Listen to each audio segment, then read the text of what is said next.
here is something a little scary as well. A few years back, around Christmas time, December 21st, 2003, I was having a conversation with my brother-in-law, Don. He says to me, so how's the whole identity theft thing going?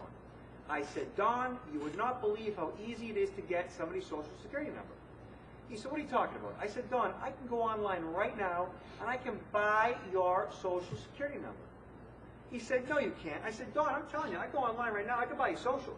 He said, no, you can't. I said, Don, I can. He did not believe me. I get up from the table, I went into the home office, I searched the internet, right off the bat, I searched social security number. And I found, no problem, a half a dozen companies that would sell me Don's social security number. So the one I went to, on the home page, in big, bold, red lettering, it said, if you are buying the social security number for illegal purposes, we will prosecute you to the fullest extent of the law. Alrighty then. And then, it asked the question, why do you want the social security number? And then it offered me a drop-down menu as to why I wanted it. So I chose owes money. And then I plugged in some information, client, owes subject, back to payment for services rendered, 365 days due. Next thing you know, they asked for his name and his address. That was all they needed. I plugged that in. 15 minutes later, this showed up. And here it says, your confidential search results, search number submitted on, search for SSN, quantity 1, first name Donald, middle initial G, social security, his number's right there, a little blocked out, first number's a 1, 2, last number's a 6, 1, and then it says, discover what other searches you can now perform using your search results. Once you get the social, you own them. You can buy social security numbers on the internet, and it's not even illegal to do so. And even if it was illegal, it would only make them that much more valuable to those that already have them in their databases at human resources at the company you work for, and so on. It's a real problem. Public records. Public records are birth certificates, marriage certificates, deeds to homes, they are court records, criminal records, all that stuff. These are records that are available to the public to a certain degree. They're available at City Hall, they're available at the State House, they're available through vital statistics. These are records that have been made to be public via laws declared by the United States government back in the early 70s. Public records. And over the past decade, with the internet, clerk of courts throughout the country have taken all these documents, or many of them, actually 28% of them throughout the country, and posted them online.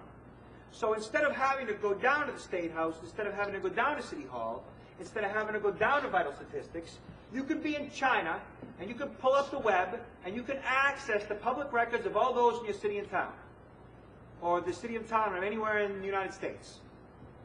No problem, because we have made it so that it's convenient that you can do that, because we want convenience. That's what we want. We want convenience.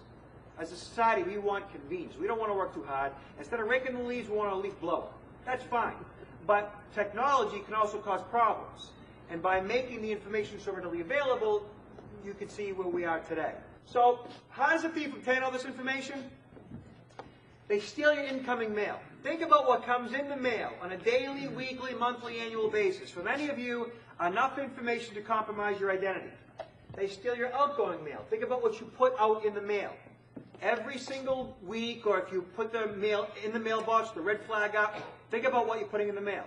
Sometimes you're putting enough information in there that if an identity thief stole it, it can be problematic for you. Also, they sometimes incorrectly get your mail, and they can also change your mailing address.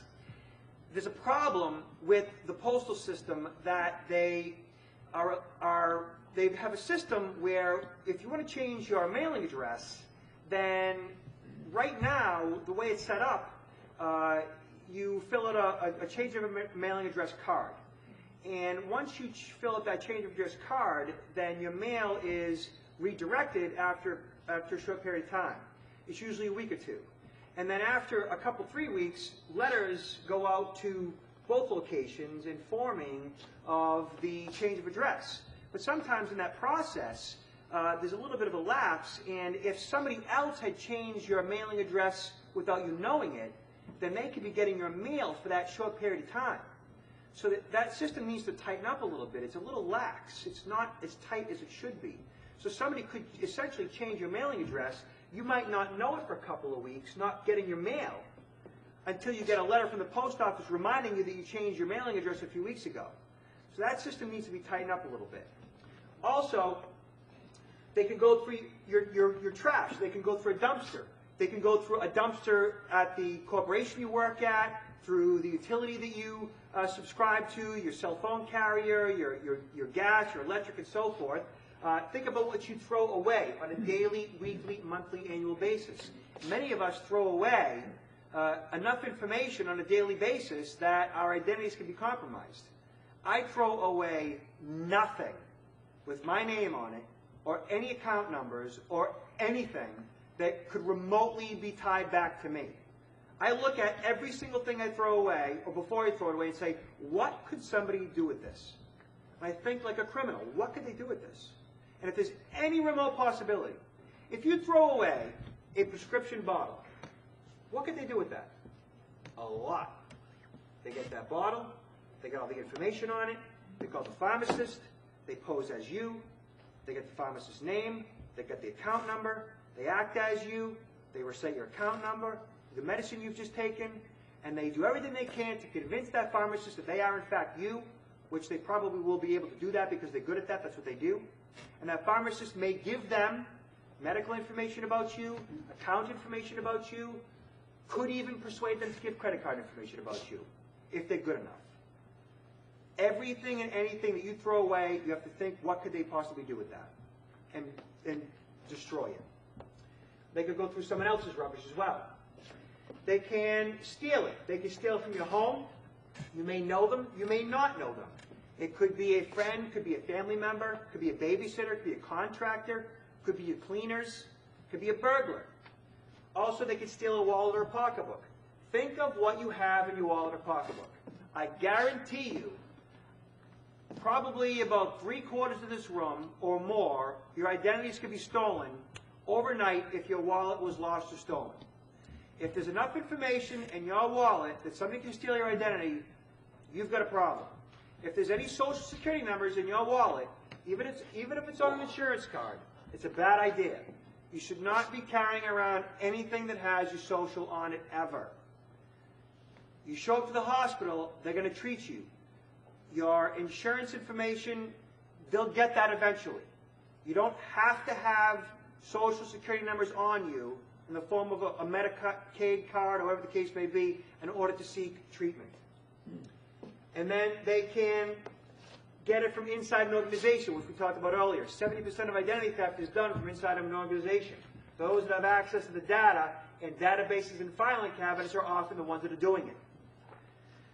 Readily available information. There is readily available info online, over the internet, through the phone book, 411. They could call an operator, get basic data, pull out the white pages, pull out the yellow pages. You know, as a kid, you used to go through yellow pages, see all the people with your name on it and so forth. Still to this very day, you can find a lot about people just through public information, like phone books and 411.